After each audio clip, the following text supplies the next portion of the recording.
আল্লাহ নবীর বেটি ফাতেমা রাদিয়াল্লাহু তাআলা আনহা আল্লাহ রাব্বুল আলামিনের কাছে যখন চাইলেন আল্লাহ পাক মুহূর্তের মধ্যে ফাতেমা রাদিয়াল্লাহু তাআলা আনহার ড্রেসটা দিয়ে দিলেন। দোয়া শেষ হয়ে গেল। দোয়া শেষ হয়ে যাওয়ার পর ফাতেমা রাদিয়াল্লাহু তাআলা আনহা নামাজের পাটি তুলল। দেখলো ঘরের এক কোণায় দুটো করে দুটো প্যাকেটের মধ্যে জান্নাতি পোশাক আমার আল্লাহ পাঠিয়েছে। জান্নাতি পোশাক পাঠিয়ে দিয়েছে। ফাতেমা রাদিয়াল্লাহু তাআলা আনহা নামাজের পাটি তুলে দেখলো এই ঘরে কেউ ঢুকলো না, এই ঘরে কেউ আসলো না, দরজা খুললো না।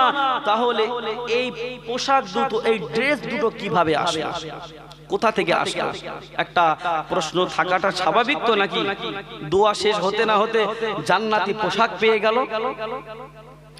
ও আমার ভাই জানেরা, ও আমার আম্মা জানেরা, বেটিরা কান খুলে শুনে রেখে দিন। ফাতেমা রাদিয়াল্লাহু তাআলা আনহা ওই প্যাকেট দুটো হাতে নিলেন। হাতে নিয়ে প্যাকেট দুটো খুলতে না খুলতে প্যাকেটের মুখটা যখন খুললো দেখতে পাওয়া গেল বাবা প্যাকেটটা খোলার সঙ্গে সঙ্গে ফাতেমা রাদিয়াল্লাহু তাআলা আনহার নাকের মধ্যে জান্নাতের ঘ্রাণ চলে এলো। কিসের ঘ্রাণ? জান্নাতের ঘ্রাণ, জান্নাতের সেন্ট তিনি নাকের মধ্যে পাচ্ছেন। মানে পোশাকটা বার করার পর ফাতেমা রাদিয়াল্লাহু তাআলা আনহা কি করবে অবাক হয়ে গেলেন যে আমি এখন এই পোশাকটা চেয়েছি, কে দিয়েছে, কি করবে? এখন ফাতেমা রাদিয়াল্লাহু তাআলা আনহা কিছু মানে হাতা মাতা খুঁজে পাচ্ছে না বলে ফাতেমা রাদিয়াল্লাহু তাআলা আনহা তিনি চলে গেলেন পোশাকটা নিয়ে তার আব্বা জানের কাছে চলে গেলেন। আল্লাহ নবীর বেটি ফাতেমা রাদিয়াল্লাহু তাআলা আনহা আল্লাহ নবীর কাছে চলে গেলেন। আল্লাহ নবীকে গিয়ে বলছে, আব্বা জান আমার ঘরের ভিতরে কে যেন পোশাকটা দিয়ে গেল, আমি দেখতে পেলাম না। আব্বা জানে পোশাকটা কোথা থেকে আসলো? আব্বা জান এই পোশাকটা কিভাবে আসলো আমি জানি না। আল্লাহ নবীর হাতে যখন পোশাকটা দিলেন, আল্লাহ নবী পোশাকটা হাতে নিয়ে দেখতে পেলেন আল্লাহ নবী নাকের মধ্যে জান্নাতের ঘ্রাণ চলে এসেছিল। আল্লাহর নবীও জান্নাতের ঘ্রাণ পেয়ে গেলেন। আল্লাহর নবী অবাক হয়ে গেলেন, তাই তো আমার বেটি এই পোশাক পেল কোথায়? আল্লাহ নবী সাল্লাল্লাহু আলাইহি ওয়াসাল্লাম যখন একটু চিন্তায় চিন্তিত হলো, আল্লাহ পাক রব্বুল আলামিন ফেরেশতা জিবরাইলকে পাঠিয়ে দিলেন। ও ফেরেশতা জিবরাইল, জলদি করে জমিনে চলে যাও, আমার হাবিবের সঙ্গে বলো চিন্তার কোনো কারণ নাই, ওই পোশাকটা আমি পাঠিয়েছি। ফেরেশতা জিবরাইল মুহূর্তের মধ্যে জমিনে চলে আসলেন। আল্লাহ নবীকে সালাম দিলেন, আসসালাতু ওয়াসসালামু আলাইকা ইয়া রাসূলুল্লাহ ইয়া হাবিবাল্লাহ। আমি ফেরেশতা জিবরাইল, আমি সিদরাতুল মুনতাহায় ছিলাম। আপনার বেটি ফাতেমা আল্লাহ রাব্বুল আলামিনের কাছে দুটো হাত তুলে দোয়া করেছিলেন। আল্লাহ রাব্বুল আলামিনকে দুটো হাত তুলে বলেছিলেন, আল্লাহ পাক আমাকে দুটো পোশাকের ব্যবস্থা করে দিন, যে পোশাকের দ্বারায় আমি যেন ইসলামের দাওয়াত দিতে পারি। এই কথা শোনা মাত্র আমার আল্লাহ পাক আপনার বেটির উপরে খুশি হয়ে আল্লাহ পাক আমাকে বলল, ও ফেরেশতা জিবরাইল তুমি কোথায় আছো? আল্লাহ পাককে বললাম, আল্লাহ পাক আমি সিদরাতুল মুনতাহায় আছি। আল্লাহ পাক আমাকে বলল, জান্নাত থেকে দুটো পোশাক নিয়ে আমার বান্দি ফাতেমাকে দিয়ে দাও, আমার বান্দি ফাতেমাকে দিয়ে দাও। ইয়া রাসূলুল্লাহ ইয়া হাবিবাল্লাহ, ওই জান্নাত থেকে পোশাক এনে আমি আল্লাহ পাকের হুকুমে আপনার বেটির ঘরে কোনায় আমি দিয়ে দিয়ে গিয়েছিলাম, বলুন সুবহানাল্লাহ। ইয়া রাসূলুল্লাহ, ইয়া হাবিবাল্লাহ, আপনার বেটির উপরে স্বয়ং আমার আল্লাহ পাক রাজি হয়ে গেছে। ইয়া রাসূলুল্লাহ, ইয়া হাবিবাল্লাহ, আপনার বেটির উপরে আমার আল্লাহ পাক স্বয়ং রাজি হয়ে গেলেন। চিল্লে বলেন সুবহানাল্লাহ। ফাতেমা রাদিয়াল্লাহু তাআলা আনহা, আল্লাহর নবী প্রশ্ন করলো, মা তুমি এই পোশাকটা আল্লাহ রাব্বুল আলামিনের কাছে চেয়েছো, আল্লাহ পাক তোমাকে দিয়েছে, তবে এই পোশাকটা নিয়ে তুমি কি করবে? এই ময়না, এই সোনার টুকরো, কলিজার টুকরো বাপ, এদিকে ফেরো। গল্প করো না বেটা, গল্প করো না বেটা, আমি যেটা বলছি আমার কথাগুলো শোনো। হ্যাঁ, শুনবে তো? তোমরা শোনার ছেলে, তোমরা শোনার ছেলে, আগামী দিনের আমাদের উজ্জ্বল নক্ষত্র, তাই না? আর গল্প করবে না, করবে না তো? বাচ্চাদেরকে আল্লাহ পাক রব্বুল আলামিন জান্নাতের মধ্যে, এই বাচ্চারা দৌড়াদৌড়ি করবে, খেলাধুলো করবে, আল্লাহ পাক কোনো রাগান্বিত হবে না, কিচ্ছু বলবে না। অনেক যুবক আছে, অনেক জওয়ান আছে, অনেক বৃদ্ধ চাচা আছে, বাচ্চারা যদি মসজিদের মধ্যে গিয়ে একটু দৌড়াদৌড়ি করেছে, তাহলে তাকে ধরে কান ধরে বাইরে বার করে দেবে। আর আমি আপনাদেরকে বলে দিয়ে যাচ্ছি, কেউ যদি অমন কাজ করে, তার গালে এমন একটা ঠেসে চড় মারবে, তার 32টা দাঁত যেন এক চড়ে খুলে পড়ে যায়। ওই বাচ্চার উপরে আমার আল্লাহ খুশি হয়, মসজিদের মধ্যে গিয়ে দৌড়াদৌড়ি করবে, ঠেলাঠেলি করবে, মসজিদের গ্লাব ভাঙবে, মসজিদের কাজ ভাঙবে, মসজিদের ভাঙচুর করবে, নামাজের কাতারের মধ্যে দৌড়াদৌড়ি করবে। ওটা দেখে আমার আল্লাহ পাক হাসতে থাকে, জোরে বলে। আর আমার আল্লাহর হাসি কেড়ে নেবে তুমি কোথাকার কে আমরা ভাতে দে। তুমি বাচ্চাকে মসজিদ থেকে কান ধরে বার করে দিচ্ছ, তুমি আজকের ওই বাচ্চাকে মসজিদ থেকে বার করে দেবে, আগামী দিন আর মসজিদ মুখ হবে বলে মনে হয়? হবে? সে তো মদের আড্ডায় চলে যাবে, সে তো তাসের আড্ডায় চলে যাবে, সে তো গ্যাঁজার আড্ডায় চলে যাবে। তাহলে আমাদের হিসাব করতে হবে। বাচ্চারা যেমন মসজিদের মধ্যে দৌড়াদৌড়ি করবে, কিয়ামতের ময়দানে জান্নাতের মধ্যে আমার আল্লাহ পাকের সম্মুখে বাচ্চারা দৌড়াদৌড়ি করবে। তাই জন্য আপনার দোয়া যদি কবুল না হয়, বাচ্চাকে নিয়ে দোয়া করবেন, আমার আল্লাহ পাক ওই বাচ্চার ওসিলায় আপনার দোয়াকে কবুল করে নেবে, জোরে বলেন সুবহানাল্লাহ। সেই ফাতেমা রাদিয়াল্লাহু তাআলা আনহাকে আল্লাহ পাকের হাবিব তিনি বলছেন, মা তুমি যে এই পোশাকটা নিয়েছো তুমি কি করবে? ওই সময় বলল, আব্বা জান, আমার এক ইহুদি বান্ধবী আছে, তার বিয়েতে আমি যাব, সে আমাকে ইনভাইট করেছে, আমাকে দাওয়াত দিয়েছে, আমি সেই বিয়েতে যাব আব্বা জান, ওই জন্য আমি পোশাকটা আল্লাহ রাব্বুল আলামিনের কাছে দাবি করেছি, আল্লাহ পাক আমাকে দিয়েছে। আল্লাহর নবী বলল, মা শুনে রেখে দাও, তুমি ওই পোশাকটা নিয়েছো ভালো কথা, কিন্তু আমি হলাম আল্লাহর নবী, তুমি কথাটা খেয়াল রাখবে, পর্দা করা হলো আমার আল্লাহর হুকুম, ফরজে আইন। কি ওটা? পর্দা করা ফরজ। আল্লাহর নবী বললেন, মা তুমি যাবে, যাও, আমার কোনো আপত্তি নাই, কিন্তু তুমি বিয়েতে যাওয়ার যেখানেই যাও, তুমি পর্দাটা করে, তুমি পর্দার সাথে তুমি বিয়েতে যাবে। মেয়েকে কি আদেশ দিচ্ছে? মেয়েকে কি আদেশ দিচ্ছে? পর্দা করে যাবে। আর আমাদের পর্দা তো না, যেন এখনকার মা বোনেদের পর্দা না, সব যেন হয়ে গেছে গোপাল জর্দা। পর্দা না, কি হয়ে গেছে? গোপাল জর্দা, যেটা পান দিয়ে খায়। এখন আর পর্দা নাই। আপনি যদি পর্দা না করেন, আল্লাহ পাক আপনাকে ধরবে, আপনাকে পাকড়াও করবে। আপনার মেয়ে যদি জাহান্নামায় যায়, আপনাকে নিয়ে যাবে, আপনার বড় ছেলেকে নিয়ে যাবে, আপনার জামাইকে নিয়ে যাবে, আপনার মেয়ের বড় ছেলেকেও জাহান্নামায় নিয়ে যাবে, 4 জনকে। আপনি মনে করছেন যে মেয়ে কলেজে পড়ে, স্কুলে পড়ে, বাড়িতে বেটা ছেলে নিয়ে আসছেন, মা বলছে কি যে তোরা 2 তলায় যা, আমি এদিকে 4 ডিম সেদ্ধ করছি, তোরা উপরে যা। এমন কোলাঙ্গার মা সমাজের বুকে আছে না নাই? একটা যুবক ছেলে একটা যুবক মেয়ে তুমি উপরে পাঠাচ্ছ, তার মানেটা কি?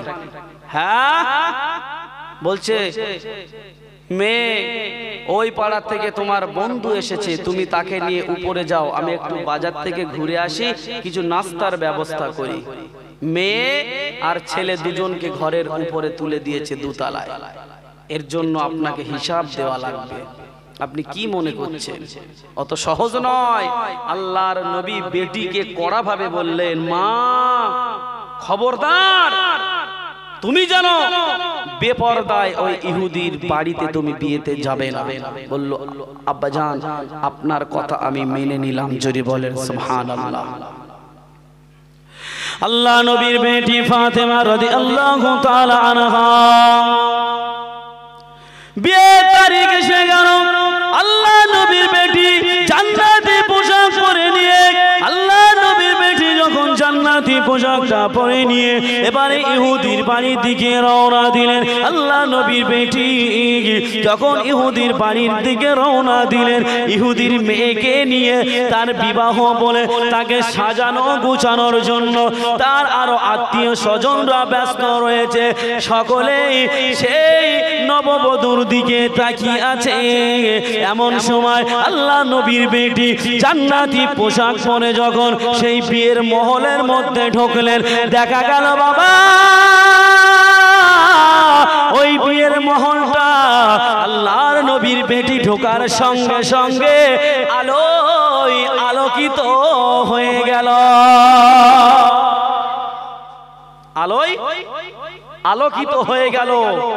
যখন আল্লাহর নবীর বেটি ওই বিয়ের মজলিসের মধ্যে ঢুকেছেন, একরকম ছিল, কিন্তু মজলিসের ভিতরে যেন দেখাচ্ছে নূর চমকাচ্ছে। কোথা থেকে এত আলো আসছে? সবাই তাকিয়ে দেখে, পিছনের দিকে তাকিয়ে দেখে, অন্য কেউ নয়, আল্লাহর নবীর কন্যা ফাতেমা। সেই ফাতেমা এসে দাঁড়িয়ে আছে। এখন মেয়েকে সাজানো গোছানো বাদ দিয়ে এখন বিশ্বনবীর বেটির দিকে সব তাকিয়ে। কিসের দিকে তাকিয়ে? বিশ্বনবীর বেটির দিকে তাকিয়ে। দেখা যাক বিশ্বনবীর বেটির দিকে তাকিয়ে কি করে। আল্লাহর নবীর বেটির দিকে সবাই যখন তাকিয়ে দেখলেন যে তাই তো, এত সুন্দর ড্রেস, আল্লাহর নবী তো গরিব, তা তো খাওয়া হয় না, এত দামি ড্রেস তার মেয়েকে দিয়েছে। সবাই ফাতেমার সঙ্গে ড্রেসটা দেখে ফাতেমার প্রেমে পাগল হয়ে গেল। জোরে বলেন সুবহানাল্লাহ। ফাতেমার দিকে সব তাকিয়ে আল্লাহর নবীর বেটিকে, ওই মেয়েটাকে যারা সাজাচ্ছিল নতুন বউকে, তাকে বাদ দিয়ে আল্লাহর নবীর বেটির দিকে সব চলে গেল। গিয়ে বলছে, বোন ফাতেমা এই ড্রেসটা তুমি কোথা থেকে এনেছো? এই ড্রেসটা তুমি কোথা থেকে এনেছো? এই ড্রেসটার ঠিকানাটা আমাদেরকে দিতে হবে। আল্লাহ নবীর বেটি ওই সময় বললেন, এই ড্রেসটা ঠিকানা তোমাদের কেমন করে দেব? এই ড্রেসটা ঠিকানা দিলে তোমরা সেখানে যেতে পারবে না। এই ড্রেসটা ঠিকানা দিলে সেই ঠিকানায় তোমরা পৌঁছাতে পারবে না। আল্লাহ নবীকে ওই সময় বলে, ও বোন ফাতেমা, আমরা কোথায় চিনি না, সেটা যদি ভূতের আড্ডায় দোকান হয় আমরা ভূতের আড্ডায় চলে যাব। বাঘের আড্ডায় যদি দোকান হয় আমরা বাঘের আড্ডায় চলে যাব। কিন্তু আমরা এমন ড্রেস পরতে চাই। আল্লাহ নবীর বেটিকে যখন এই কথা বললেন, আল্লাহ নবীর বেটি ওই সময় বলে, ও আমার বোনেরা, ও আমার বোনেরা, ওই রাস্তা তোমরা যেতে, ওই রাস্তায় তোমরা যেতে পারবে না। ওই ড্রেসটা কিনতে গেলে অনেক তোমাদের খরচ খরচার ব্যাপার আছে। ওই সময় তারা বলে, আমরা আমাদের বাপের সম্পত্তি বেচে দেব, তার বিনিময়ে আমরা এই ড্রেসটা পরতে চাই। বলছে প্রয়োজন হয় জমি জমা সব বেচে দেবো, কিন্তু এমন ড্রেস আমরা পরতে চাই, এমন ড্রেস আমরা কিনতে চাই। কোন মার্কেটে আছে শুধু মার্কেটটার নাম বলো, আমরা আবার চিনবো না। আমরা সব মার্কেট চিনি, সব মার্কেট আমাদের চষা। যখন ঈদ আসে, ঈদ আসে তো ঈদের সময় দেখবেন বেটা ছেলেরা ওই বাচ্চাগুলো কোলে করে নিয়ে দাঁড়িয়ে থাকে, আর বউরা গিয়ে ওই দোকানদারের সঙ্গে সালাম দেয়, আসসালামু আলাইকুম, আসসালামু আলাইকুম ভাইজান ভালো আছেন, বলে না, বলে না, মিষ্টি ভাষায় বলে। অথচ নিজের স্বামীকে সারা জন্মে সালাম দেয়নি, অথচ দোকানদারে গিয়ে সালাম আলাইকুম, সালাম আলাইকুম। দোকানদার যেন 14 গোষ্ঠী হয়, সালাম আলাইকুম। আর স্বামীটা এমন ভেড়ো, বাচ্চাটা ধরে রেখে দিয়েছে আর বউকে পাঠিয়েছে জিনিস চয়েস করতে। বউ এমন কি ওই মার্কেটের যে দোকানের যে মানে কি বলবো, ওই দোকানের যে মেন দায়িত্বে আছে তার নাম্বারটা পর্যন্ত তার ফোনে আছে সেভ করা। এমন সমাজ হয়ে গেছে, আমরা নিজের হাতে করে আমাদের নারীদেরকে আমরা নষ্ট করছি। আমরা যদি ঠিক থাকি, নারীরা অবশ্যই তারা পর্দায় চলতে বাধ্য থাকবে। বাপ যদি কঠোর হয়, মেয়ে ভালো হতে বাধ্য। বাপের চাইতেও মা যদি আরো শক্ত হয়, মেয়ে পরিবর্তন হতে বাধ্য। ও আমার ভাই জানেরা, ও আমার মা বোনেরা, বেটেরা, আল্লাহ নবীর বেটিকে সকলে যখন এই কথা বললো, আল্লাহ নবীর বেটি তাদেরকে বলছে, ও আমার বোনেরা, তোমরা শুনে রেখে দাও, জেনে রেখে দাও, ওই রাস্তায় তোমরা যেতে পারবে না। বলছে ওই রাস্তাটার ঠিকানা তুমি বলো, কোথায় আছে সেই দোকানটা বলো। আল্লাহ নবীর বেটি বলল, ওই দোকানটা দুনিয়ার কোনো দোকান নয়, ওই দুনিয়াটা হলো ওই দোকানটা হলো, দোকানের নাম হলো জান্নাত। আর ওই যে দোকান থেকে মাল নেওয়া হয়েছে, ওই দোকানটার মালটা যেখানে ছিল ওই জায়গাটার নাম হলো জান্নাতুল ফেরদাউস। দোকানটার নাম হচ্ছে জান্নাত, এবং যেখান থেকে মালটা নেওয়া হয়েছে ওই জায়গাটার নাম হচ্ছে জান্নাতুল ফেরদাউস। জোরে বলেন সুবহানাল্লাহ। বলছে রাস্তা, আল্লাহ নবীর বেটি বললেন ওই রাস্তাটা হলো ইহদিনাস সিরাতাল মুস্তাকিম। রাস্তাটা কোথায়? ইহদিনাস সিরাতাল মুস্তাকিম।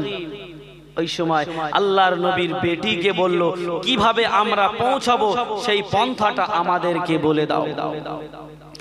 ও আমার ভাই জানেরা, আল্লাহ নবীর বেটি ওই সময় বলল, ওই রাস্তায় যেতে গেলে কালমা পড়তে হবে, ওই রাস্তায় যেতে গেলে নামাজ পড়তে হবে, ওই রাস্তায় চলতে গেলে তোমাদের ঈমানে কালমা পড়ে মুসলমান হয়ে যেতে হবে। আল্লাহ নবীর বেটি যখন এই কথা বলল, এই কথা শেষ হতে না হতে ওই মজলিসেতে যত মানুষ ছিল সকলেই বলল, আমাদের তুমি কালমা পড়ে চিরজনমের মতো মুসলমান করে দাও। বলুন সুবহানাল্লাহ। আল্লাহ নবীর বেটি তাদেরকে বললেন, তোমরা পড়ে নাও কালমা লা ইলাহা ইল্লাল্লাহ, লা ইলাহা ইল্লাল্লাহ, লা ইলাহা ইল্লাল্লাহ মুহাম্মাদুর রাসূলুল্লাহ। এই কালমা পড়ে একজন নয়, দুজন নয়, একসঙ্গে 800 ইহুদি কালমা পড়ে মুসলমান হয়ে গিয়েছিলেন। বলুন সুবহানাল্লাহ। একসঙ্গে 800 ইহুদি কালমা পড়ে মুসলমান হয়ে গেলেন। আল্লাহ নবীর বেটি হাত তুলে কি বলেছিল? আমার আব্বাজান দ্বীনের দাওয়াত দেয়, কিন্তু আমি তো দ্বীনের দাওয়াত দিতে পারি না, আমি মেয়ে হওয়ার কারণে। আল্লাহ এমন একটা ড্রেস দিন যে ড্রেসটার মাধ্যমে আমি যেন দ্বীনের দাওয়াত দিতে পারি। আল্লাহ পাক রব্বুল আলামিন এমন একটা ড্রেস দিল যার মাধ্যমে দ্বীনের দাওয়াত দিল, এবং একসঙ্গে 800 জন ইহুদি কালমা পড়ে মুসলমান হয়ে গেল। জোরে বলেন সুবহানাল্লাহ। মুহাব্বতে দরুদ আল্লাহুম্মা।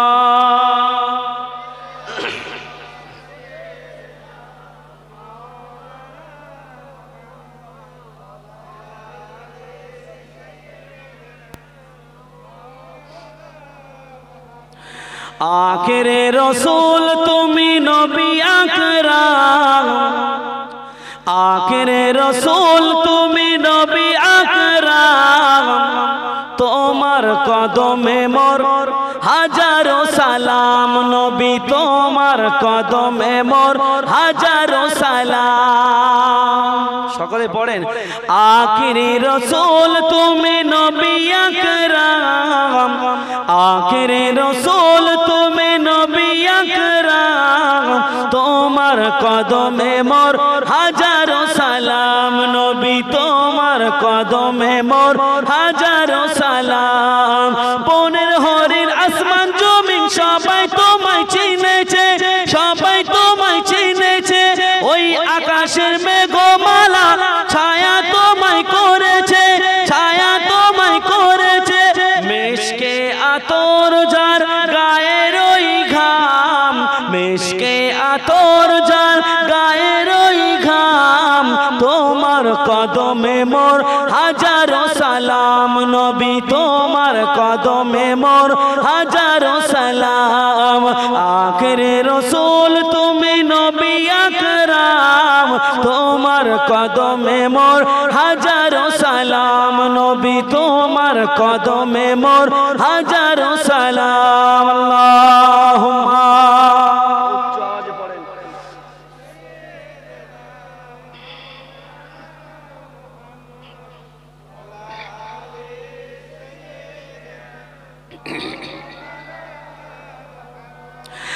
আবু বকর উসমান ওমর সবাই তোমায় দিওয়ানা, সবাই তোমায় দিওয়ানা, আবু বকর উসমান ওমর সবাই তোমায় দিওয়ানা, সবাই তোমায় দিওয়ানা।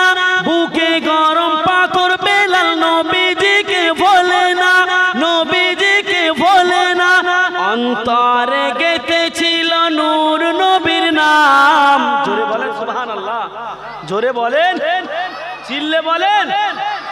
অন্তরে গেঁথেছিল নূর নবীর নাম, তোমার কদমে মোর হাজারো সালাম, নবী তোমার কদমে মোর হাজারো সালাম। আখিরি রসুল তুমি নবী আকরাম, তোমার কদমে মোর হাজারো সালাম, নবী তোমার কদমে মোর হাজারো সালাম। আল্লাহুম্মা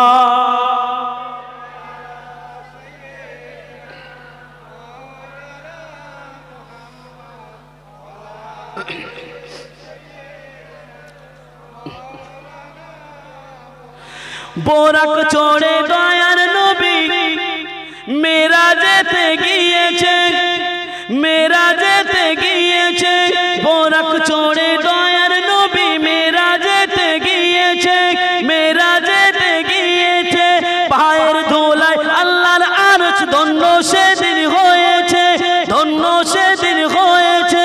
বোরাক চড়ে দয়ার নবী মেরাজেতে গিয়েছে, মেরাজেতে গিয়েছে, পায়ের ধুলায় আল্লাহর আরশ ধন্য সেদিন হয়েছে, ধন্য সেদিন হয়েছে।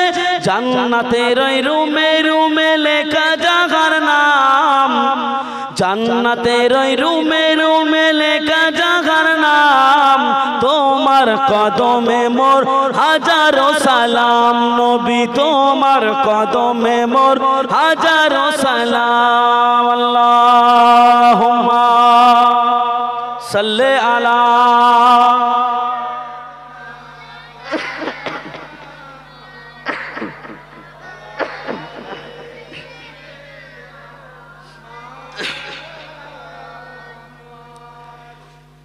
সেই ফাতেমা রাদিয়াল্লাহু তাআলা আনহা আমার আল্লাহর উপরে খুশি ছিলেন এবং আমার আল্লাহ পাক সেই ফাতেমার উপরে খুশি ছিলেন। আল্লাহর নবী একদিন ফাতেমাকে বলছেন, মা তুমি একটা কথা শুনে রেখে দাও মা, তুমি হয়তো ভাবতে পারো যে আমি বিশ্ব নবীর বেটি, আমি আল্লাহর নবীর কন্যা, কাল কিয়ামতের ময়দানে হয়তো আমি নবীর কন্যা বলে আল্লাহ আমাকে ছেড়ে দেবে, এই কথাটা যেন ভেবো না। এবং কখনো কোন সময় যেন আল্লাহর ইবাদতে যেন তোমরা কখনো অলসতা করো না। মা আল্লাহর ইবাদত যখন করবে কোন রকম ভাবে যেন অলসতা করবে না। আল্লাহর রাসূল কড়া হুঁশিয়ারি নিজের বেটিকে দিয়ে দিল। তুমি হয়তো ভাবতে পারো যে আমি বিশ্বনবীর বেটি বলে আল্লাহ পাক আমাকে ছেড়ে দেবে, না, এই কথাটা যেন ভাববে না। সুতরাং আল্লাহ পাকের ইবাদতে যেন কোন রকম অলসতা তুমি করবে না।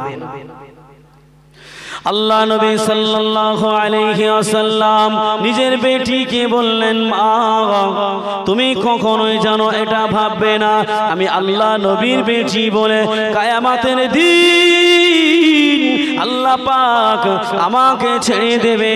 ও আমার বেটি ফাতেমা, এই কথাটা যেন খবরদার তুমি ভাববে না।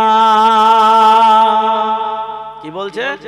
খবরদার যেন তুমি এই কথাটা ভেবে যেন ইবাদতের মধ্যে অলসতা ভাবটা নিয়ে আল্লাহর নবীর কথাটা শুনে ফাতেমা রাদিয়াল্লাহু তাআলা আনহা এক ওয়াক্ত নামাজ কাজা করে না।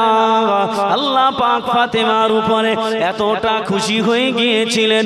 ফাতেমা রাদিয়াল্লাহু তাআলা আনহার দুটো সন্তান ছিলেন, একজনের নাম হাসান, অপরজনের নাম হুসাইন। কি নাম বলেছি? হাসান আর হুসাইন রাদিয়াল্লাহু তাআলা আনহুমা। তো হাসান হুসাইন রাদিয়াল্লাহু তাআলা আনহুমা দুই ভাই যখন ছোট্ট, দুই ভাই ছোট্ট যখন দোলনায় শুয়ে শুয়ে ঘুমায়, কি করে? দোলনায় শুয়ে শুয়ে ঘুমায়। সেই ফাতেমার দুটো সন্তানকে ঘুম পাড়িয়ে রেখে তিনি আল্লাহ পাকের ইবাদতে দাঁড়িয়ে গেলেন। জোরে বলেন সুবহানাল্লাহ। ও আমার ভাই জানেরা, আল্লাহ নবীর বেটি হাসান হুসাইন রাদিয়াল্লাহু তাআলা আনহুমা দুই ভাইকে ঘুম পাড়িয়ে রেখে ফাতেমা রাদিয়াল্লাহু তাআলা আনহা আল্লাহ পাকের ইবাদতে দাঁড়িয়ে গেলেন। আল্লাহ পাকে গভীর ইবাদতে মশগুল হয়ে গেলেন। ফাতেমা রাদিয়াল্লাহু তাআলা আনহা যখন আল্লাহর ইবাদত করে ওই সময় দেখা গেল হাসান হুসাইনের ঘুম ভেঙে গেল। এবারে বাচ্চা যখন ঘুম ভেঙে যায়, বাচ্চার শুরু হয় কান্না দিয়ে। বাচ্চার ঘুম ভাঙলে কি দিয়ে শুরু করে? কান্না দিয়ে শুরু করে। তো এখন যদি মা নামাজ পড়ে আর বাচ্চা যদি কাঁদে, নামাজের মধ্যে মন থাকবে বলে মনে হয়? নামাজ তো বিগড়িয়ে যাওয়ার সম্ভাবনা আছে না নাই? আছে তো। এখন ফাতেমা রাদিয়াল্লাহু তাআলা আনহার উপরে আল্লাহ পাক কত খুশি, একটু দেখুন। ও আমার ভাই জানেরা, আল্লাহ নবীর বেটি ফাতেমা আল্লাহর ইবাদতে যখন দাঁড়িয়ে গেল, বাচ্চা দুটোর ঘুম ভেঙে গেল, কান্না শুরু করে দিল। আল্লাহ পাক ফেরেশতা জিবরাইলকে বলল, ও ফেরেশতা জিবরাইল, তুমি কোথায় আছো? জলদি করে জমিনে চলে যাও। আমার বান্দে ফাতেমা আমি আল্লাহ পাক আমার ইবাদতে দাঁড়িয়ে গেছে, আমার ইবাদতে মশগুল হয়ে গেছে। বাচ্চার কান্নার আওয়াজ যদি মায়ের কানে চলে যায়, মায়ের নামাজের মধ্যে বিগড়িয়ে যাওয়ার সম্ভাবনা আছে, মায়ের নামাজটা ভেঙে যাওয়ার সম্ভাবনা আছে। ও ফেরেশতা জিবরাইল, তুমি জলদি করে জমিনে চলে যাও। জলদি করে জমিনে চলে গিয়ে আমার বান্দি ফাতেমা তার দুই সন্তানের হেদলাটা ধরে, দোলনাটা ধরে ফাতেমার গলার টোন ধরে, ফাতেমার গলার সুর করে তুমি হাসান হোসাইনের হেদলাটা ধরে দোল দিয়ে দাও। একটু ঝেড়ে মারেন তো দেখি, নাকি শীতে ব্যাটারি বসে গেছে? তাকবীর দেন, নারায়ে তাকবীর। আর একটু মারেন, নারায়ে তাকবীর, নারায়ে তাকবীর, নারায়ে তাকবীর। আল্লাহ পাক রব্বুল আলামিন ফাতেমার উপরে কি খুশি। ওই ফাতেমা রাদিয়াল্লাহু তাআলা আনহার ইবাদতে যদি বিঘ্ন ঘটে যায়, আল্লাহ পাক বলল, ও জিবরাইল, আমার বান্দির যেন কোনো অসুবিধা না হয়। এবং বাচ্চারা কিন্তু মায়ের গলার আওয়াজ বুঝতে পারে, পারে না? পারে না? আল্লাহ পাক বলল, ফাতেমার মতো গলা টোন ধরে, ফাতেমার মতো গলা সুর করে হেদলাটা ধরে দোল দিয়েছো। জোরে বলেন সুবহানাল্লাহ। আল্লাহ নবীর বেটি ফাতেমা রাদিয়াল্লাহু তাআলা আনহা আল্লাহ পাক রব্বুল আলামিনকে এতটা খুশি করেছিলেন, এতটা রাজি করেছিলেন, আমার আল্লাহ পাক ফাতেমা রাদিয়াল্লাহু তাআলা আনহা দুনিয়ার জমিনে জান্নাতি করেছিলেন। জোরে বলেন সুবহানাল্লাহ। জান্নাতি নারীদের সরদারিনী কে হবে? এই জোরে বলেন। ফাতেমা রাদিয়াল্লাহু তাআলা আনহা জান্নাতে নারীদের সরদারিনী হবে। সেই ফাতেমার উপরে আল্লাহ পাক খুশি, আল্লাহ পাক রব্বুল আলামিন সেই ফাতেমার উপরে এতটা রাজি। ওই ফাতেমা রাদিয়াল্লাহু তাআলা আনহা একদিন নিজের স্বামীকে ডাকলেন, ও আমার প্রাণ প্রিয় স্বামী। আচ্ছা, ফাতেমার স্বামীর নাম কি ছিল গো? হযরতে আলী কাররামাল্লাহু ওয়াজহু, তাই না? আলী কাররামাল্লাহু ওয়াজহু তিনি ছিলেন ফাতেমা রাদিয়াল্লাহু তাআলা আনহার স্বামী। একদিন স্বামীকে ডাকলেন, ও আমার প্রাণ প্রিয় স্বামী, আমি তোমার সঙ্গে দুটো কথা বলতে চাই। দুটো কথা বলতে চাই। কি গো, স্বামী স্ত্রীর কথা থাকতে পারে না? পারে না? পারে তো। তো ফাতেমা রাদিয়াল্লাহু তাআলা আনহা নিজের স্বামীকে ডাক দিয়ে বললেন, ও আমার প্রাণ প্রিয় স্বামী, তোমার সঙ্গে আমি দুটো কথা বলবো। কি কথা? আল্লাহ নবীর বেটি ফাতেমা রাদিয়াল্লাহু তাআলা আনহা হযরত আলীকে বললেন, ও আমার প্রাণ প্রিয় স্বামী, তোমার সঙ্গে দুটো কথা বলতে চাই। তুমি যদি আমার অনুমতি দাও তাহলে আমি দুটো কথা বলবো। আল্লাহ নবীর বেটিকে বললেন, ও আমার প্রাণ প্রিয় স্ত্রী, আমি তোমাকে পারমিশন দিলাম, তুমি আমার সঙ্গে কথা দুটো বলে ফেলো। আল্লাহ নবীর বেটি এবার স্বামীকে বললেন, ও আমার প্রাণ প্রিয় স্বামী, আমি যখন মারা যাব, আমি মারা যাওয়ার সঙ্গে সঙ্গে আমার জানাজা নামাজটা পড়িয়ে তড়িঘড়ি আমার গোসল দিয়ে আমার জানাজা নামাজের কাজটা সেরে আমার দাফন কাফন করে ফেলবে। কি বললেন? আমি যখন মারা যাব, আমার মারা যাওয়ার পর যেন দেরি করবে না, কোনো লোকজন আসুক না আসুক অপেক্ষা করার দরকার নাই, আমার জানাজা নামাজটা পড়িয়ে আমার তড়িঘড়ি লাশটা দাফন করে দেবে। কারণ আমি দুনিয়ার জমিনে পর্দা করেছি, কোন পর পুরুষ আমাকে, আমার চেহারার বর্ণনা কোন পর পুরুষ আমাকে দিতে কি পারবে না। বিশ্ব নবীর বেটি কালো ছিল কি ফর্সা ছিল, বেটে ছিল কি লম্বা ছিল, মোটা ছিল কি হালকা ছিল, এই চেহারার বর্ণনা পৃথিবীর কোন মানুষ তার দিতে, কোন পর পুরুষ দিতে পারেনি আর পারবেও না। সেই ফাতেমা স্বামীকে বলছেন, আমি যখন মারা যাব তড়িঘড়ি আমার লাশটা গোসল করিয়ে দাফন কাফনের কাজটা সেরে ফেলবে। ও আমার ভাই জানেরা, ফাতেমা রাদিয়াল্লাহু তাআলা আনহা স্বামীকে এই কথা বলার কয়েক মাস পর ইন্তেকাল করলো। তানার কথা অনুযায়ী কাফনের কাপড় পরানো হলো, তানার কথা অনুযায়ী জানাজা নামাজ পড়ানো হলো, তড়িঘড়ি কবর খনন করা হলো, কবরের স্থানে নিয়ে যাওয়া হলো। লাশ কবরের ভিতরে রাখার আগে কবরের ভিতরে দুইজন নেমে পড়ে। আল্লাহ নবী দুইজন সাহাবী নেমে পড়লেন, কবরের ভিতরে নেমে পড়লেন। আল্লাহ নবীর একজন সাহাবী যার নাম হলো আবু যার গফারি। কি নাম বলেছি?